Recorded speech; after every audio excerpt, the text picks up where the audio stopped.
नमस्ते। आज की क्लास में अपन चतुर्श्रेणी एग्ज़ाम हुआ था जो कि 19 से लेकर के 21 सितंबर तक हुए थे। उसके अंदर जो 21 सितंबर 2025 को जो सेकंड शिफ्ट हुआ था उसके अंदर जो हिंदी के क्वेश्चन पूछे गए थे उनको अपन आज देखेंगे, क्योंकि ये जो है हाईकोर्ट चतुर्श्रेणी कर्मचारी एग्ज़ाम के अंदर बहुत ही ज़्यादा इंपॉर्टेंट है। कभी कभी क्या होता है, क्वेश्चन रिपीट हो जाते हैं, हिंदी में से घुमा फिरा कर भी क्वेश्चन पूछा जा सकता है, तो ये बहुत ज़्यादा इंपॉर्टेंट है। देखो, आपने अगर हिंदी की क्लासें नहीं देखी हैं तो अपने चैनल पर भी करवा रखी है, आप शॉर्ट नोट्स के रूप में उनको फटाफट रिवाइज कर सकते हो।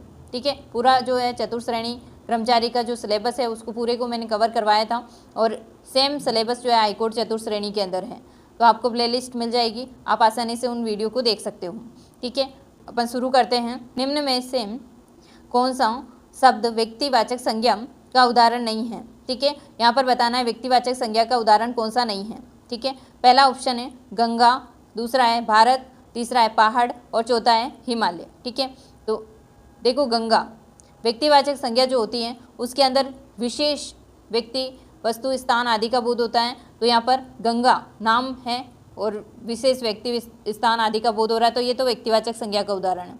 ठीक है, भारत भी व्यक्तिवाचक संज्ञा का उदाहरण है ना, और हिमालय भी व्यक्तिवाचक संज्ञा का उदाहरण है। परंतु पहाड़ के अंदर सारे पहाड़ आ जाएंगे। अगर एक पहाड़ का नाम दे दिया, जैसे माउंट एवरेस्ट का नाम दे दिया, तो वो एक व्यक्तिवाचक के अंदर आ जाएगा, परंतु यहाँ पर पहाड़ दे रखा है, पहाड़ के अंदर सारे पहाड़ आ जाते हैं, तो ये व्यक्तिवाचक संज्ञा का उदाहरण नहीं है। और ये कौन सी संज्ञा है? तो जातिवाचक संज्ञा है। ठीक है, तो यहाँ पर उदाहरण नहीं है पूछा, तो आंसर इसका हो जाएगा पहाड़। ठीक है, नेक्स्ट क्वेश्चन है कि इनमें से किस वाक्य में संबंधवाचक सर्वनाम का प्रयोग हुआ है? तो इस क्वेश्चन में क्या बताना है कि संबंधवाचक सर्वनाम किसके अंदर है। ठीक है, फर्स्ट ऑप्शन है जो सोता है सो खोता है। ठीक है, सेकंड ऑप्शन है मैं आप चला जाऊंगा। तीसरा ऑप्शन है कि वह जंगली गाय है। चौथा ऑप्शन है मुझे कुछ दे दो। ठीक है, तो देखो, जो और सो, ये अपन ने जब सर्वनाम पढ़े थे तब कहा था, जैसे ये जोड़े के अंदर आ रहा है जो और सो, तो ये संबंधवाचक सर्वनाम है। नेक्स्ट क्वेश्चन है ये बिल्ली काली है, वाक्य में किस विशेषण का प्रयोग हुआ है? पहला ऑप्शन है संख्यावाचक विशेषण, दूसरा है परिमाणवाचक विशेषण और तीसरा है व्यक्तिवाचक विशेषण और चौथा है गुणवाचक विशेषण।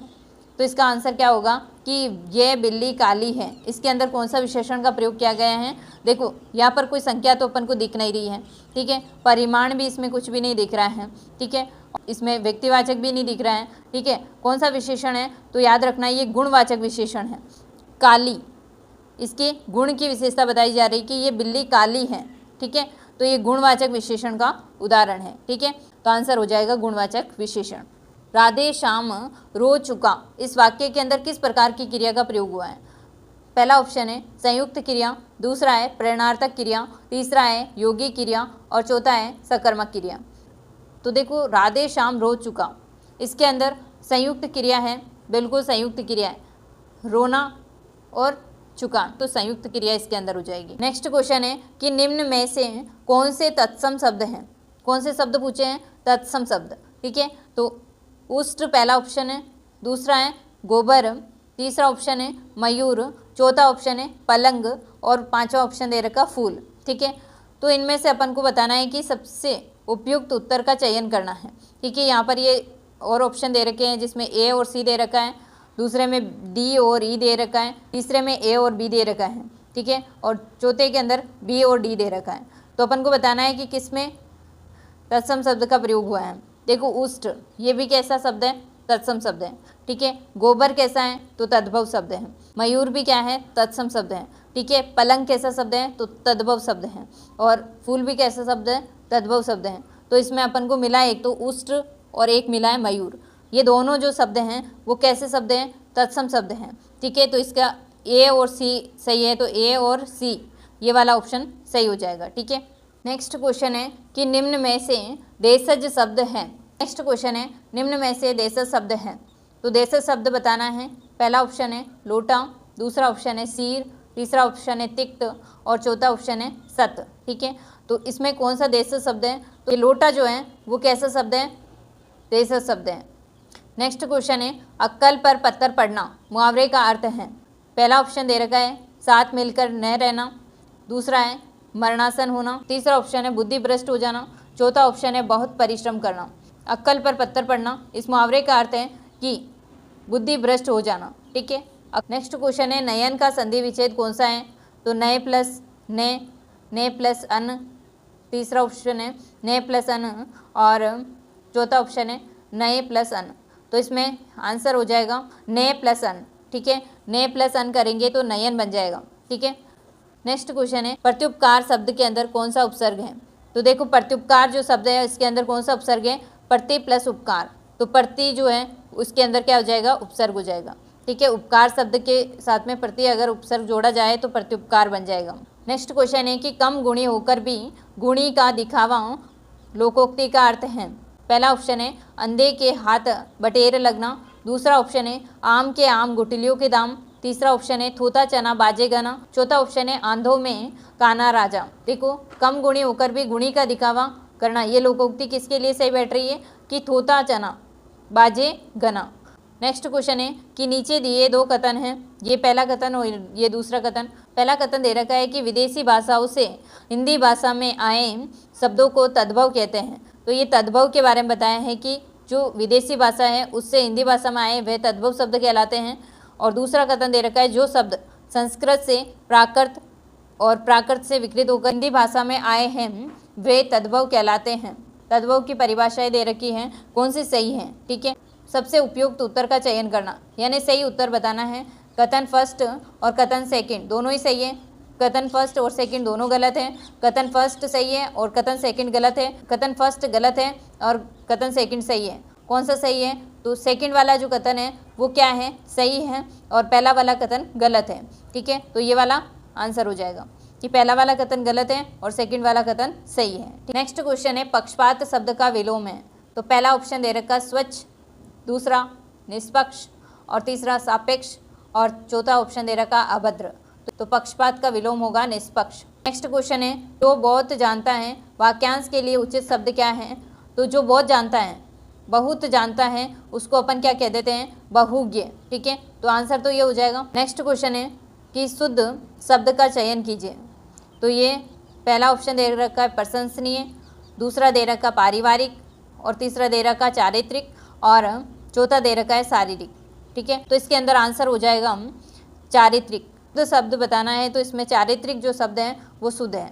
नेक्स्ट क्वेश्चन है प्रज्ञा ने पाठ पढ़ा होगा वाक्य किस काल से संबंधित है? तो पहला ऑप्शन है सामान्य भूतकाल, दूसरा है पूर्ण भूतकाल और तीसरा ऑप्शन है संदिग्ध भूतकाल और चौथा ऑप्शन है आसन भूतकाल। तो इसके अंदर कौन से काल से संबंधित ये वाक्य हैं? प्रज्ञा ने पाठ पढ़ा होगा, पढ़ा होगा। ठीक है, तो इस काल से संबंधित है, संदिग्ध भूतकाल से संबंधित है। पढ़ा होगा उसको पूरी तरह से मालूम नहीं है और वो भी किसके कौन से काल का है? भूतकाल का है, तो संदिग्ध भूतकाल इसका आंसर हो जाएगा। ठीक है, नेक्स्ट क्वेश्चन है वाक्यों में से शुद्ध वाक्य का चयन कीजिए। तो पहला ऑप्शन है कि तेरे को आज घर में ही खेलना है, दूसरा ऑप्शन दे रखा आपका भवद्य, मैं गाने का अभ्यास कर रहा हूँ। देखो अगला ऑप्शन दे रखा है थोड़ी देर बाद वे वापस लौट आए। इसके अंदर शुद्ध वाक्य कौन सा है? तो मैं गाने का अभ्यास कर रहा हूँ, ये शुद्ध वाक्य है। नेक्स्ट क्वेश्चन है रमेश ने अपने भाई के द्वारा आपका खोया हुआ बैग भिजवा दिया है।